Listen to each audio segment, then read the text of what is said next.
Welcome to Besides the Point. My name is Jonah White with Olivia Craycraft and Ryan Curtin, where we talk all things college sports off the field. This is going to be our second episode and the best one that we've had so far. I'm sure that the two of you would agree. We have a very interesting topic today. It's been timely for about 5 years or so now. We're going to talk about the implications, perhaps the unseen implications of conference realignment and the winners and the losers. Yeah, so I think this whole conversation really started, I think, to gain traction and become big headlines in 2024 when the Big Ten expanded, the ACC expanded, and this was all at the expense of the former Pac-12. Rest in peace, which Pac-12. is no longer with us. Yeah. I mean, a lot of people were excited, I think, maybe. Some of the people who would make more money off of this, the TV rights people. But I think a lot of people were upset. And the biggest reason I can think of that a lot of people were upset were like tradition, right? Like the common fan seeing the Big Ten expand to 18 teams and, host players that are outside of the Midwest. I mean, at least I think for me, that was the biggest thing. Growing up in the Midwest, I consider myself like a kind of a Big Ten kind of girl. Obviously, like the ACC is now having teams on the West Coast, but we're going to look at some things besides just that tradition. Like, how exactly does this affect the athletes that are having to deal with these problems and these changes? Yeah, definitely. And I'm the same way, just sort of the opposite. I grew up on the West Coast, and it is odd seeing Stanford, the team that I sort of grew up with. They were my team, and I'm not an ACC person. Like that is odd. But I mean, it does go a lot further than that. And I was doing research, and I came across this article on Forbes. I think it came out in April of 2025 by Claire Poole, and she sort of summarizes everything we're going to be talking about today. And it mentioned that like these West Coast teams in the Pac-12, Oregon, Stanford, there are 10 of them that have to travel a lot more now. And some of them are traveling about 3 times as far than they would have if they hadn't been realigned. They're traveling about, thousands and thousands of miles as opposed to, maybe just a little over 1,000 because they're all situated on the West Coast. A lot of these trips are 10 plus hours for them. That's really stressful physically because obviously, you have to deal with like your new sleeping schedule on the East Coast and, jet lag, flying back and forth. And then obviously mental stress as well because you're missing class. You're, having to deal with these trips, all over the world. I mean, some of them I'm sure are pretty fun, but having to go to, Rutgers on a Wednesday when you have like a midterm the next day. The great state of New Jersey. Great state of New Jersey. Yeah, maybe it is fun for some people. I'm sure Jonah would love a trip to Rutgers. Yeah, I was just curious. I looked into one team and one sport in one season just to kind of look at some of the data. So I just randomly picked Washington women's basketball. I was thinking find a team, far on one of the coasts, especially in the Big Ten now that has to travel all the way to the Midwest. And I looked at their schedule. And they play Purdue on a Sunday, and then 3 days later they play at Indiana. So these players either have to fly back and forth from Seattle to Indiana, back to Seattle, back to Indiana, or within 3 days, or they just have to miss 3 days of class and stick around.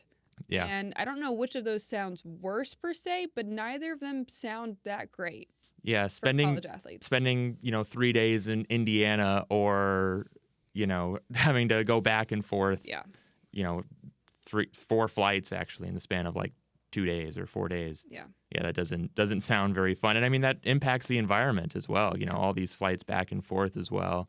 So, I mean, really, someone mentioned, which one of you two, someone mentioned it, big winners and big losers. And, there is at least one big winner, and it's the football teams, the football programs. But I feel the TV people. Yeah. But I feel like there are more big losers than there are big winners. Yeah, just a point you said about the environment, and it's not something we talk about a lot. And it's kind of something that I think we are kind of decided is okay and necessary in the big picture. But I think that this is unnecessary. Absolutely. And I think that's where I think that the environmental impact is a legitimate thing to bring up, just because it's really not a thing. It's not necessary to have the competition like it is in, with the NFL. The thing is though, I couldn't figure this out, but I'm not sure that they are flying back and forth. Yes, they're flying further, which obviously has those environmental impacts, but I don't know. I think they might just be sticking around, because I saw this theme often in their schedule. Like next month, they're playing at Iowa and at Nebraska 3 days apart. So I'm thinking that, people are strategic about this. I think they did the same thing with Rutgers and Maryland, right? So they're sticking in one area instead of flying back and forth, would be my guess, but obviously I don't have that confirmed. But then we're just looking at just so much missed class. I mean, I played Division III and I still missed a ton of class, but I wasn't missing 3 days in a row in between competitions. Mm-hmm. And not everybody is Jets defensive tackle Harrison Phillips, who went to Stanford. Most of the athletes impacted by this are not going to make a living by playing professional sports. And I think I would probably go as far as to call it a farce. Just the idea that you're on the road for a week doing something that's very important, but sacrificing. I don't know. I mean, I haven't experienced it, but I'm skeptical that you can really put a lot of resources into learning stuff in this situation. No, definitely. Yeah, no, absolutely. Yeah, because I mean, you're right. I mean, you're not going back and forth, but that is equally stressful for the student athlete, because they do have to miss all these classes. They have to make up this time that, they would be in class studying, doing that sort of stuff. They're in Indiana or whatever. They're practicing. They're getting ready for the games. And at the same time, they're maybe falling behind in classes. And I mean, they get, at least with UCSD, we had some resources that, like special tutoring or ways to, make up exams or whatever while you're in, say, Indiana or wherever. But, I mean, it's not the same, obviously, as being in class. And, like, it would have been okay if you're only having to go from Washington to Oregon and you can go in a day. Whereas if you're back and forth. Yeah, go back and forth and it's fine. But, spending, half the week at least out of state, missing class, like it really is kind of a lose-lose situation for the student athletes. Totally. It seems like a lot of these major decisions were made without thinking about the people that are playing in the weekdays, right? Like they're not just playing on Saturdays once a week. They don't have, the next day to recover and get back. It just doesn't work that way for a lot of these, especially winter and spring athletes, but also fall. So, volleyball players and the like. Yeah, no, I mean, it really, I think the sole beneficiary would be like the football teams. Yeah. And like maybe the basketball teams, just because, again, more money, almighty dollar. But even then, like you're still, as you mentioned, traveling out of state for days on end, adding this stress that it really isn't necessary. I also think this is a good topic for us to talk about in our so far best episode of Besides the Point, because it relates to, I think, a lot of the other things that we want to talk about later in terms of mental health, financial inequities, amateurism, who's making decisions at the top. And I think a lot of it sort of is manifested. A lot of those themes are manifested in conference realignment, especially as it demonstrates the NCAA's and not always even the NCAA, but the powers that be demonstrates their priorities. Yeah, absolutely. Absolutely does.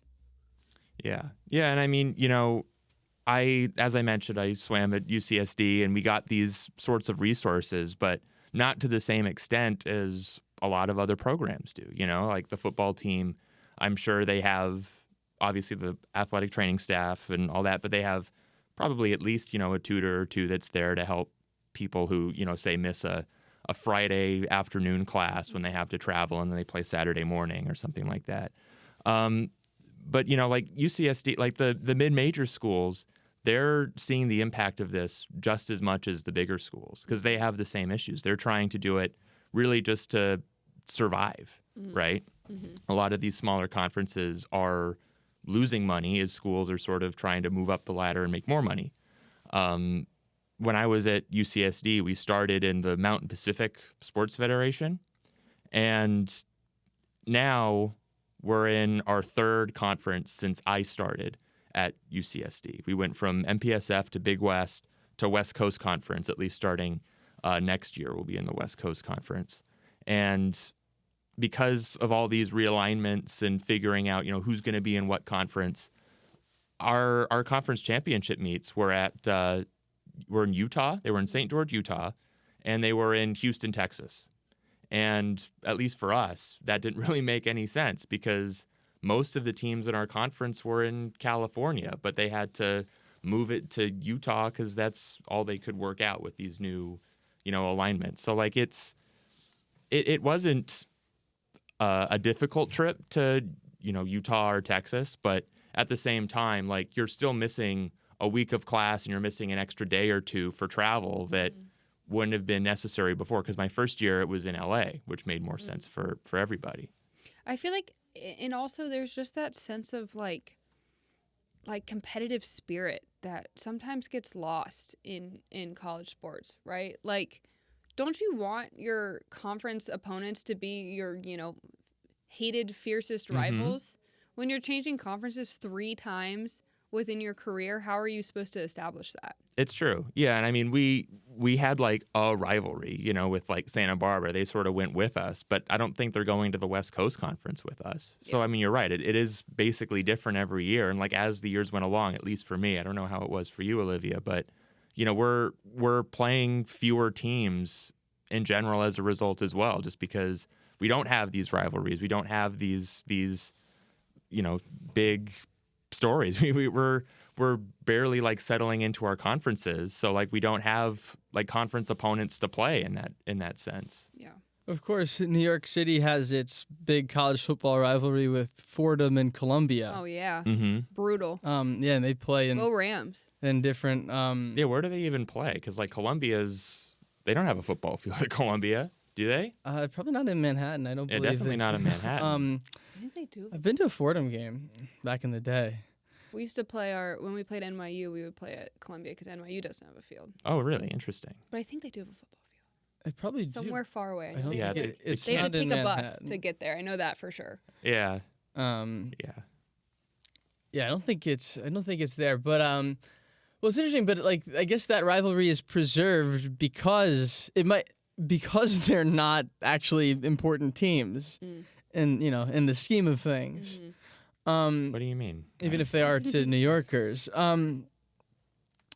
But yeah, I think that in seriousness, that's another thing that to me has value. I feel the same way about that in terms of like, I don't know, MLB realignment or whatever, that traditions and rivalries have value that isn't necessarily doesn't translate to monetary value. So when you have decision makers that care about the dollars and cents but not the feelings of the fans and that competitive spirit, and they're making the decisions, I think that's one of the things that gets lost. Yeah, absolutely. Could you imagine if it would make more money for Harvard to leave the Ivy League? And Harvard's got plenty of money. And but like hypothetically. And you couldn't see Harvard Yale every year?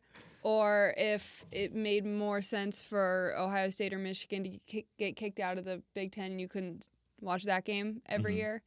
Like, and that's the thing is that they have told us that if it made them more money, they would do that. That is what we have been told.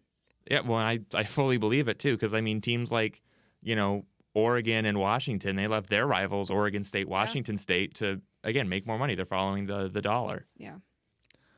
Yeah, I think it's also a symptom. I don't think you get too far into it, but it's just I don't think it's an isolated issue, just in sports and even in the culture we live in, is in terms of other values being sacrificed for the sake of the dollar.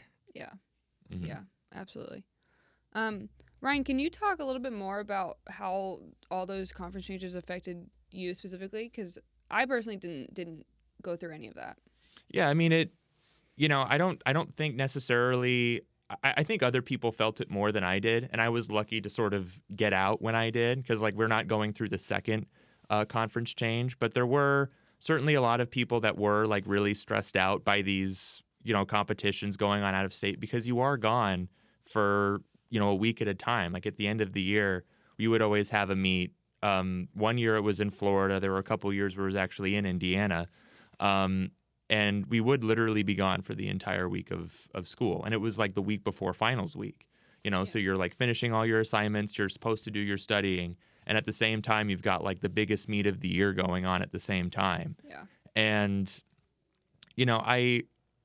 I like to think that I'm very good with time management, and that's how I got, here into 303. But no, I mean, there were certainly people that like were super ultra stressed out and like trying to do it on the plane, but there's no Wi-Fi on the plane, so you got to do it in between the sessions of the meet, but you can't do that either because you're trying to rest and recover and use the fancy machines that they give you as sort of a consolation prize for making it this far and not being on the football team but being on a smaller team like swimming. So it's not easy. But at the same time, like you can get through it, but it's easier for some people than others. Yeah.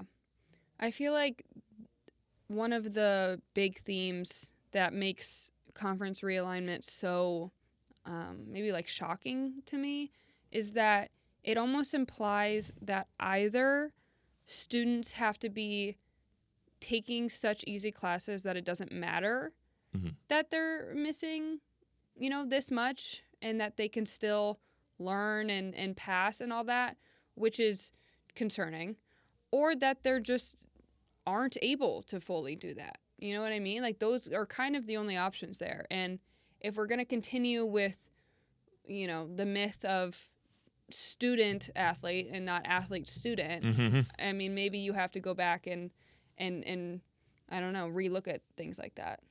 Yeah, and some people, weren't stressed out about it because they didn't care about it as much. Like this, when you're swimming, like that's their focus for some people, right? And that's sort of like what the coaches tell you too. Like you're here because you were recruited to swim, and at the same time, you have to be good enough academically to stay on the team and pass and graduate. Which is a low bar. Yeah, it's a low bar, but at the same time, like depending on what major you're in, what program you're in, like it is, it again, harder for some people than others, and like some people deal with the stress differently. But I do know that like especially because I was the academic captain at UCSD, so you got people that would come in and be like, I'm stressed out about these exams. Like, am I supposed to miss this class to go to this meet, or like, how do I work around that? Like, do I have to tell the professor? Like, what's, again, it can be hard for some people. Yeah. I work for an NAIA school in Chicago, and one of the teams that they played football against, the team that won their football conference, Marion University in Indiana, they went to the NAIA national tournament, and then during the tournament they were kicked out because they fielded a player that was academically ineligible at the time, which I thought was really interesting and not unheard of, but a very rare story. But I think I don't know, just I feel like when that happens, which isn't often, and it would never happen in the college football playoff, no matter how many times somebody skipped class. Yeah. But I just, like, in some ways it made me feel like that should happen more often. Yeah. I agree. I mean, shouldn't we be holding our national institutions to a higher standard? Shouldn't we, if you graduate from a school, shouldn't the expectation be that you can, hold your own and have an opportunity of getting a job? And, shouldn't the expectation be that this person learned more about the world when they were at their school? Yeah. Because, 99.999 whatever % of athletes, like, they don't go pro. Yeah, exactly. They go into the workforce, Exactly. It's surprisingly small almost how few people are drafted and go into professional sports. Because in some sports, it's not even really an option to go pro unless you make, like, the Olympic team. Yeah. And even for the athletes that like we talked about, some just don't care. Mhm. And, you know, whatever, that has its own problems. And maybe there should be people with the authority to make them care or to, you know, give them consequences if they don't, that aren't doing that. But the vast majority of athletes, I would say, do care. You know, they do want to be set up for success when they leave. And that's one of the things that the NCAA preaches that they do. Remember, I mean, there was that commercial, I think recently, of the NCAA saying that most of their athletes go pro in something else. You guys remember that one? I do. Mhm. I know Yeah. what you're talking about. And if that's they're preaching that, but they're also sending their, you know, women's basketball players to miss probably half of the entire, you know, quarter or winter, you know, schedule. And it just, I don't understand how both of those things can be true at the same time. Yeah, no, it is an interesting sort of disparity there. Like, yeah, you care about your student athletes apparently, and you're making these funds and making these choices for them. But at the same time, yeah, you're right. They're gone for an entire week, and again, in Indiana, I'm using that as an example. But yeah, no, it is odd that they're emphasizing like, look, we care about these student athletes. We're giving them the resources they need. But at the same time, like, it doesn't need to be. You don't need to give them those resources necessarily if you make changes that don't put them in those positions. Yeah. The disingenuousness of the college sports administration, I think, is its own piece of the puzzle. Yeah, definitely. We got anything else? Yeah, no, I think we got everything. I mean, Covered it. again, you know, it's something that people aren't really talking about in these sorts of contexts. And, you know, it's just as serious. Like, schools are making money, but, you know, at what cost? Yeah. Well, that's going to do it for our best episode yet of Besides the Point. I think it was our best And episode. I know, and how heartbreaking is it that we're not going to be able to do this next week? Oh, yeah. Yeah, you spoiled the lead, but yeah, we're not going to be here next week.